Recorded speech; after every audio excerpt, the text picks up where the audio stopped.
On episode 303 of the 40 Plus Fitness podcast, we meet with Natalie Wise and discuss her book, The Self-Discipline Handbook: Simple Ways to Cultivate Self-Discipline, Build Confidence, and Obtain Your Goals.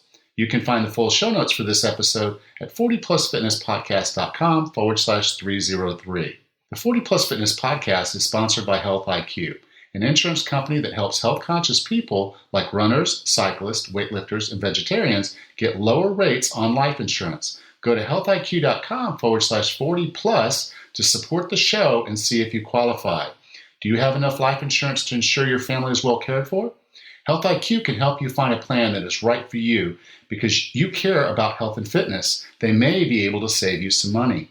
When you check them out, get a free quote at healthiq.com/40plus, that's 40PLUS, and help support the 40 Plus Fitness podcast. You might just save some money on something you need. To see if you qualify, get your free quote today, healthiq.com/40plus, or mention the promo code 40plus when you talk to an Health IQ agent.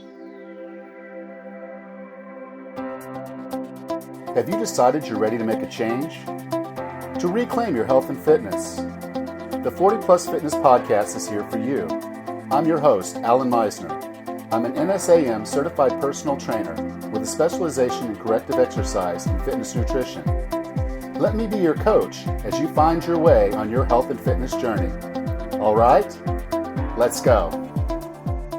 Hello, and thank you for being a part of the 40 Plus Fitness Podcast. I am so glad to have you here. Now, today we're going to talk with Natalie Wise about the one thing that I think most of us struggle with: self-discipline. And before we get started, I want to just ask you one question. Do you want to make 2018 your year for health and fitness? Join us at 40plusfitnesspodcast.com/train and learn how online personal training can help you reach your health and fitness goals. Go to 40plusfitnesspodcast.com/train today. Now, the past few weeks have been extremely busy for me. I had the move. I'm trying to launch this physical training business, and it's actually going very well. I'm very happy with the progress we've made so far. Some clients are seeing results, and so that just drives me. And then the house I bought is pretty much a fixer-upper. And about every other month, we're finding something fairly significant that needs to be done. So, I'm not that handy. So it's been a little bit of stress. It's been a little bit of push. And I realized that I've kind of let my self-discipline wane, and I really haven't focused on me and my health. And so I am looking to make 2018 a year where I really kind of ratchet down on some things and make some changes. And that's going to be kind of my year. This is going to be my year of health and fitness to really, really kind of see where I can go with this thing. And I hope you do too. And I hope you enjoyed today's conversation, because I know I enjoyed having this conversation with Natalie. Now, Natalie is a Dartmouth-educated poet, an author, and modern lifestyle philosopher. Natalie has long been a self-discipline junkie, even to the point of a total meltdown. She graduated high school when she was 15 and started her Ivy League master's degree when she was on her 21st birthday. So I want you to think about that. I mean, she graduated high school at 15, graduated college, and then started her master's degree when she was 21. This is a woman who knows how to get things done without pushing yourself over the edge. So with no further ado, I give you Natalie Wise. Whoa, one more thing before we get to the interview. During February, we're going to do a 28-day squat challenge. This is a listener favorite from last year, so I hope you'll join us. Go to 40plusfitnesspodcast.com/squat-challenge. Again, that's 40plusfitnesspodcast.com/squat-challenge to learn more and join the squat challenge. So now, again, here is Natalie. So Natalie, welcome to 40 Plus Fitness. Hi, Alan. Thanks so much. I'm excited to be here. Your book came out, I believe, on January 2nd, if I'm not mistaken. And it's kind of that time of year when everybody's thinking about resolutions and sticking to them and all of that kind of stuff. So I thought, well, this is a very, very timely book. And as I kind of got into the book, I was thinking, okay, this is going to be like a lot of the other books out there on discipline. It's like, just do it, And so there's going to be like this 3-step thing or something like that. But I was actually pleasantly surprised that this book is very different in that you do a deep exploration of self as a part of self-discipline and how we can get there, not necessarily today we're off and tomorrow we're on, but literally like there were just these little nuggets. I got into each chapter and I'm like, ooh, that's good. And, just all these nice little, neat little nuggets all the way through the book that I think people can kind of go back and draw on as they're building a self-discipline practice. Yes, I completely love everything you said. I'm glad that you felt that way. I didn't want to do that same old self-discipline thing. It doesn't work for me. And I think there are a lot of people out there that it just doesn't work for. If you're the 1% that, turning on and off just works for you, that's great. I want to talk to you. I want to hear what your secret is because that doesn't work for me. So I definitely go deeper into what is discipline, what is self, and what do they mean when they come together? It's really an action, an exchange of energy, but you have to have that self part for the discipline to stick. And I think that's what I really picked up about it was, and you have a love of words, so you're going to kind of go down that line of spending some time talking about what particular things mean, which again, I thought was just totally cool. And we're going to get into a little bit of that. But now, how would you define self-discipline? And despite the fact your book came out January 2nd, why is January 1st not necessarily the best day of the year or the only day of the year that you can start a practice? Right. Well, I think it's actually perfect that the book came out on January 2nd as opposed to the 1st, because that really just shows you what, January 2nd is just as good as January 1st. It's just as good as June 1st or, November 1st. There is no magic date because every day is the start of a new year from that day forward. You know what I mean? It's the start of a new 365-degree cycle. So from that day, a year from now, you will have done so much. You'll be able to look back and really see your progress. It doesn't have to be January 1st. It doesn't have to be a certain age. Any age self-discipline is extremely useful for, and you can start learning how to engage in the process of self-discipline at any age. I just happen to be young. I just turned 30 on January 5th, a few days after the book came out. Happy birthday. Oh, thank you. Yeah, I'm feeling a little bit old, but I know everyone says 30 is still so young and that it's the best year. And I also just got engaged. So I think it's going to be a fabulous year and a good decade. But there's nothing special about January 1st. It's actually a pretty bad time to start a self-discipline practice, if I'm honest. We are exhausted from the holidays. Our reserves of strength and our margin in our lives has been all just eaten up by family and friends and parties and all of these things that we have to do. We're feeling really guilty because maybe we got off our routine and we didn't exercise. We ate terribly. We're just feeling sometimes really down on ourselves, but there's a lot of pressure to start over on January 1st. And you mentioned what do I define self-discipline as? I start off the book with Oxford Dictionary's definition, which is the ability to pursue what one thinks is right despite temptations to abandon it. And I just find so many nuggets in just that one sentence. It's an ability and it's a pursuit of what you think is right, despite temptations to abandon it. And we know there are temptations all around us at every turn. So I'm sure we'll get into a little bit of some of the ways you can put on blinders and help get rid of those temptations so you can pursue what you think is right, which is just such an exciting idea to me. I love that idea. Yeah. And as you talk about pursuit, you had a quote in the book that was kind of interesting. It wasn't a quote. It was actually one of the headings. And you said, curiosity is your superpower. Wow. that one chapter kind of getting into it. And it's like, oh, okay. Initially I didn't understand where you were going to go with that. But as I got into it, I was like, wow, that's a pretty neat concept. Yeah, it's one of my favorite chapters of the book. It's pretty early on in the book. I have a 4-year-old niece, and I read online that they say the average 4-year-old asks, I think, something like 437 questions a day. So seeing her and just seeing how curious she is about absolutely everything is just really inspiring to me. And I think it's something that's often missing from a self-discipline journey. It really gives us a leg up. Vulnerability is kind of the buzzword right now in the self-discipline world and, the self-improvement world. But vulnerability, I feel like, is definitely part of self-discipline. But vulnerability is not the whole picture. I feel like it's a little bit self-oriented where you're trying to be vulnerable to make yourself feel better about what may or may not be strengths and weaknesses. But curiosity is just all around exciting. It really brings up this question of what if? What if we just try something different?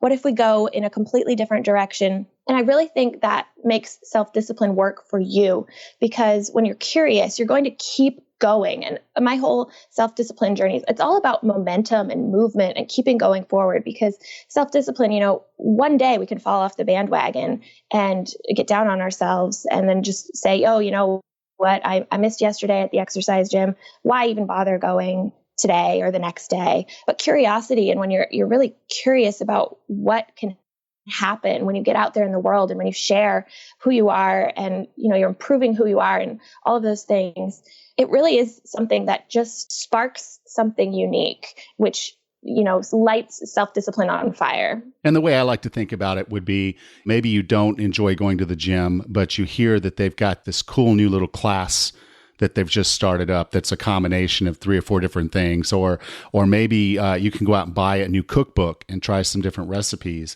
so that you are eating what you should be eating, but also kind of getting that opportunity to explore and kind of just get out there and try things. Because I think, as you said in the book and as you said here, the curiosity is kind of one of these driving forces that's going to help you create energy. And if you turn that curiosity in the right direction, it's going to give you a lot of opportunities to stay on track, but also feel like you're doing something new and interesting. So it doesn't feel as rote as, oh, I can only eat this and I can only do that and I must do this workout. Just trying those new things and just going to help spark things. Absolutely. I say in the book, that's one of the tenets of this chapter, Curiosity is the New Vulnerability, is try something new. And the first line is take a yoga class instead of TRX, just do anything different. You know what, even if you're not interested, it's so funny because I live in Brattleboro, Vermont, and we have a circus school here, a really well-known, it's the New England Center for Circus Arts. And people come from all over the country and even the world to learn circus skills here in Brattleboro, Vermont, which is kind of funny because we're in the middle of nowhere. And they have, I never would have thought that I would be interested in circus classes, but they have trapeze classes, they have circus yoga, they have the aerial ribbons, all of these really interesting, unique classes that you can take that just stretch not only your body, but also your brain and are a unique way to fill yourself with energy. Cool. Well, I don't know that I'll make it up to Vermont, but that does sound very, very interesting. Yeah. You want to go on a trapeze? I don't think someone wants to be on the other side of a trapeze with me. Because I would drop them. I'm pretty certain, at least the first few times. I'm also not a big fan of the term motivation. I think it's an overused term. And as we kind of look at resolutions and things like that, and I've said this before, it's like a resolution or motivation or willpower. All of those are terms that we use to apologize for failure, because for the most part, we are going to fail at those things. Most people do. And so it's almost like we have a built-in excuse. But when you step a little bit further and make it a commitment, it's quite different. And so when you were talking about motivation, you kind of went through the 3 different types, and then there's a subtype of the self-motivation. Can you kind of go through that? Yeah, absolutely. So there are 3 different types, as you said. There's internal motivation, external motivation, and what I call muse motivation. We'll start with muse motivation because that's the one that most people tend to think of when they think of motivation. It's this random gifted motivation that you wake up one day and you're just, you're ready to change everything. It's the day when people say, I want whatever you had for breakfast, and you're just on fire and really committed.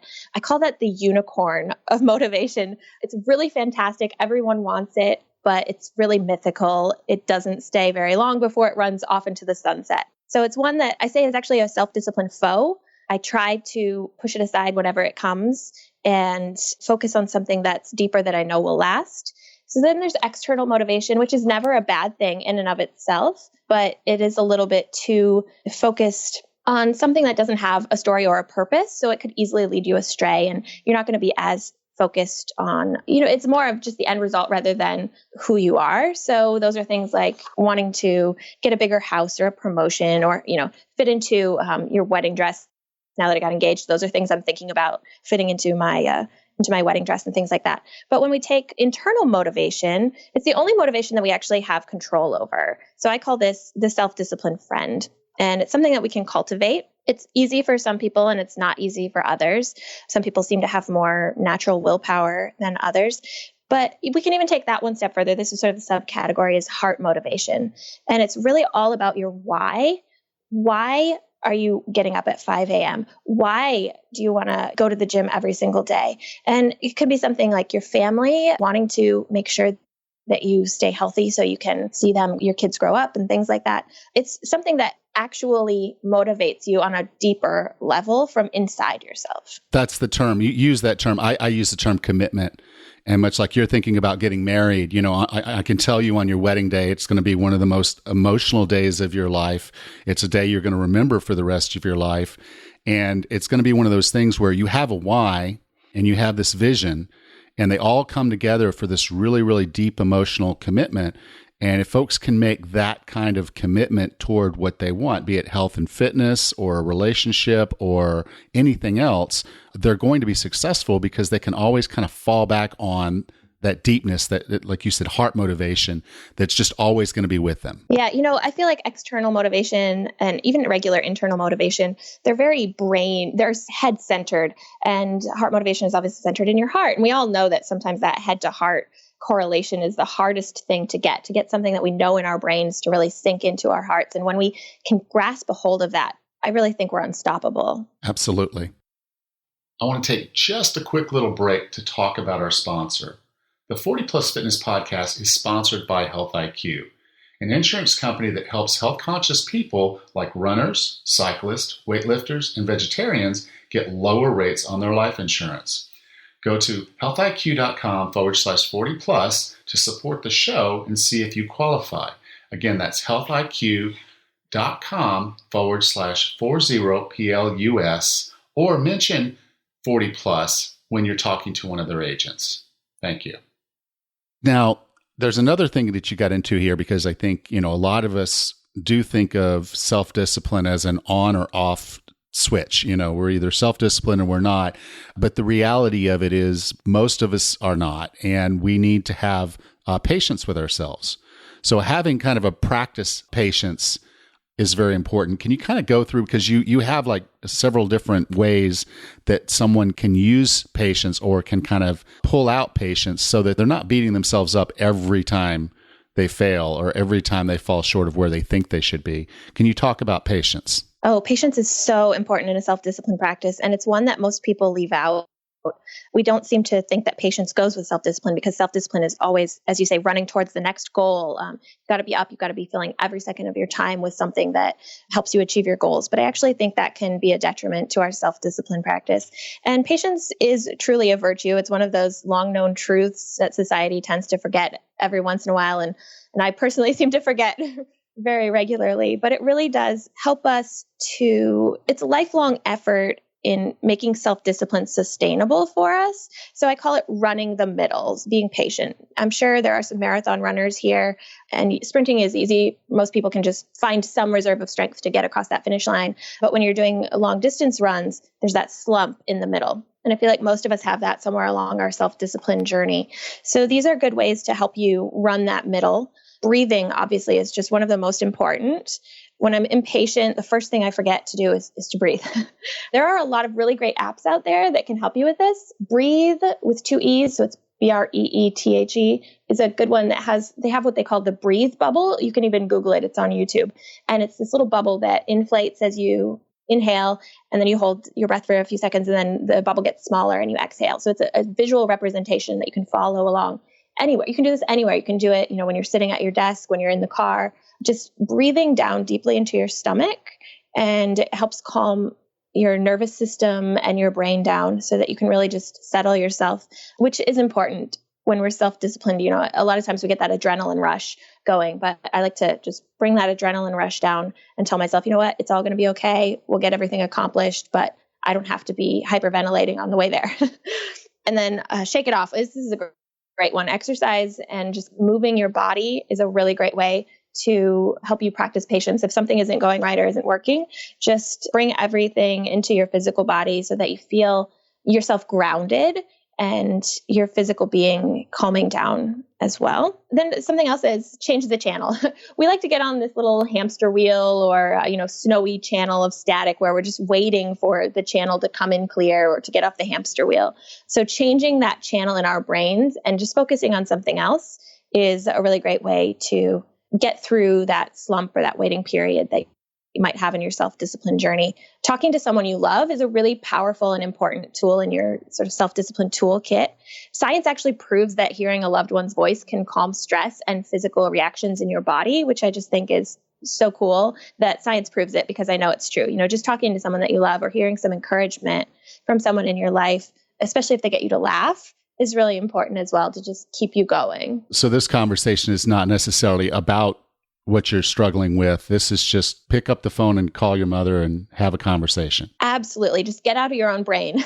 We do that a lot with self-discipline. It's where we just get so into our own brain and focused on our goals that we forget about life in general. So getting out of our own heads is a really great way to help us focus on something else, the run that is self-discipline. So laughing, of course, is really great too.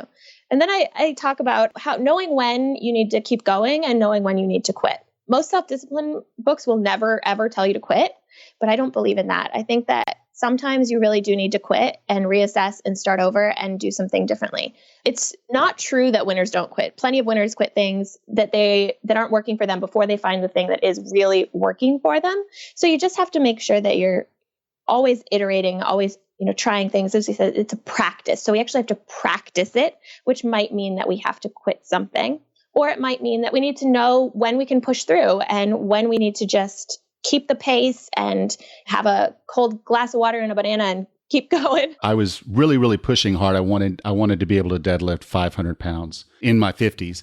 And so I was working towards that goal, and I was really, really close. And then I tore my shoulder, and it wasn't because of deadlifts. It was a whole totally different lift, and I could still deadlift, but it just, at that point, it was like, well, I have to think about why I got into doing this in the first place. And is that 500 pounds worth the extra effort I'm going to put in to the gym? And, knowing that my shoulder, I might not be doing good things for my shoulder entirely. So it was kind of that, I think I need to back off of this goal now and maybe push this back in the future. I'll do it later. But it was just kind of one of those things as I was building up. And then the injury, I said, I'm going to change my training up so that I can be ready for what I was originally attempting to do, and I'm going to let this one go. And I don't feel like I failed. I feel like I was smart because I was saying, I know what I need to accomplish, or what I really got into this to do. I know my why, and 500 pounds is not actually my why. It was just sort of one of these subsidiary tangent goals that I came up with as I started lifting. So there are times you need to quit. That is such a great example, Alan. I really appreciate you bringing that into the conversation, because I liked what you said about how it wasn't your why. It was just one goal that, was related to your why perhaps, but could be adjusted and I talk about this too, like when you're setting goals, it's important to make sure that the goal is focused on something a little bit wider that really connects to your heart motivation and your vital energy and your why. And how that goal gets accomplished can change. It can be any number of different ways, which is exactly what you're talking about. Okay. And then your final bit of advice. Oh, this one's kind of funny. If all else fails, clean. If you're in a really bad, state of mind and you're just things just aren't working, I say, clean a room, shining something up, move the furniture, vacuum behind it, do something that's been on your list, organize the garage or the basement or the attic, because once again, it gets you out of your own brain. It helps you change that channel in your mind. And then you have accomplished something, which really helps you feel stronger in yourself. And I just feel like it's the perfect almost metaphor for patience and then working through it and then, having that goal at the end actually be accomplished. Yeah. I was reading a book on self-discipline once, and it was by a military general. And he said one of his best pieces of advice in the whole book was make your bed every morning. And the basic gist was, so within, a minute of being awake, you've accomplished one thing, so you already have kind of that accomplishment, and that's out of your way. And so his big advice moment was make your bed in the morning. Absolutely. It's absolutely the same concept. Yep. You see that, you've accomplished something, and that really does spark again that momentum and that energy. Awesome. So Natalie, thank you so much for being a part of 40 Plus Fitness. If someone wanted to get in touch with you, learn more about the book, where would you like for me to send them? Yeah, that would be great. My website is www.nataliewise.com. And I'm really active on Instagram as well. My Instagram handle is @goodgirlstyle. And I'd love to hear from people, their stories of self-discipline and how I can help them keep moving forward. Well, this is episode 303. So you can go to 40plusfitnesspodcast.com/303, and I'll make sure to have the links there to Natalie. So again, Natalie, thank you so much. Thank you so much. So don't forget to go to 40plusfitnesspodcast.com/squat-challenge to learn about the 28-day squat challenge and join us for that. It's starting February 1st, so you're going to want to get in soon. Go to 40plusfitnesspodcast.com/squat-challenge. Next time on the 40 Plus Fitness Podcast, we meet Colette Hemowitz and discuss her book, Atkins, Eat Right, Not Less. Until then, have a happy and healthy day.